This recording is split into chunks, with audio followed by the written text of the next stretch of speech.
দেশের সিনেমা ঘিরে আলোচনা সমালোচনা, দেশের গণ্ডি পেরিয়ে আন্তর্জাতিক মঞ্চে নতুন অর্জন, তারকাদের ব্যক্তিগত জীবনের সুখবর আর সাহিত্য থেকে সিনেমার পর্দায় চমক, সব মিলিয়ে বিনোদন অঙ্গনের দিনটি ছিল ঘটনাবহুল। চলুন এক নজরে দেখে নেওয়া যাক আজকের টুকরো খবর। চিত্রনায়িকা শবনম বুবলী দ্বিতীয়বারের মতো মা হয়েছেন। শুক্রবার ৫ জুন সামাজিক যোগাযোগ মাধ্যমে দেয়া এক পোস্টে তিনি জানান, গত ১১ মে তাদের পরিবারে জন্ম নিয়েছে কন্যা সন্তান শার্লিন খান। পোস্টে সন্তানের বাবা হিসেবে শাকিব খানের নামও উল্লেখ করা হয়েছে।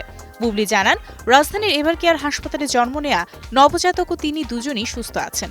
এদিকে নতুন অতিথিকে পেয়ে আনন্দিত বড় ছেলে শেহজাদ খান বীরও।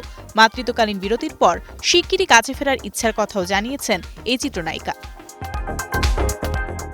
রাজধানী স্টার সিনেপ্লেক্সের television journalist association of Bangladesh টেজাবের আয়োজনে অনুষ্ঠিত হয়েছে ঈদ সিনেমার ৭ দিন অর্জন, চ্যালেঞ্জ ও প্রত্যাশা শীর্ষক সেমিনার।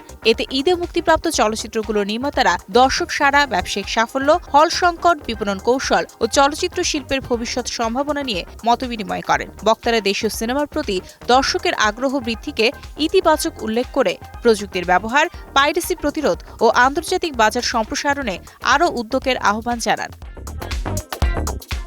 এমা অ্যাওয়ার্ডজয়ী বাংলাদেশি চলচ্চিত্র নিশি এবার জায়গা করে নিয়েছে দক্ষিণ পূর্ব ইউরোপের দেশ মন্টিনিগ্রোর গ্রিন মন্টিনিগ্রো আন্তর্জাতিক চলচ্চিত্র উৎসবের ১২তম আসরের মূল প্রতিযোগিতা বিভাগে। আগামী ১ থেকে ৩ আগস্ট দুর্মিত ন্যাশনাল পার্কের ব্ল্যাক লেকের পাশে অনুষ্ঠিত হবে পরিবেশভিত্তিক এই আন্তর্জাতিক উৎসব। গোলাম রাব্বানী ও জহিরুল ইসলাম নির্মিত সিনেমাটি এক চা শ্রমিক কন্যার জীবন সংগ্রাম ও পানি সংকটের গল্প তুলে ধরেছে। ইউরোপীয় union Bangladesh, green film school alliance ও ইউনেস্কো ঢাকার সহযোগিতায় নির্মিত হয়েছে নিশি। শরৎচন্দ্র চট্টোপাধ্যায়ের পথের দাবি উপন্যাসের ১০০ বর্ষ উপলক্ষে নির্মিত সিনেমা এম্পেরর ভার্সেস শরৎচন্দ্রর প্রি টিজারে প্রথমবারের মতো প্রকাশ পেয়েছে চরিত্রগুলোর ঝলক। কিংবদন্তি সাহিত্যিক শরৎচন্দ্র চট্টোপাধ্যায়ের ভূমিকায় দেখা গেছে টোটা রায়চৌধুরীকে, যা দর্শকদের মধ্যে বেশ আলোড়ন তৈরি করেছে। অন্যদিকে পথের দাবির বিপ্লবী চরিত্র সব্যসাচী রূপে হাজির হয়েছেন আবির চট্টোপাধ্যায়। সৃজিত মুখার্জি পরিচালিত সিনেমাটি ব্রিটিশ বিরোধী আন্দোলনের প্রেক্ষাপটে নির্মিত হয়েছে। আসন্ন দুর্গাপূজাতেই মুক্তি পাবে সিনেমাটি।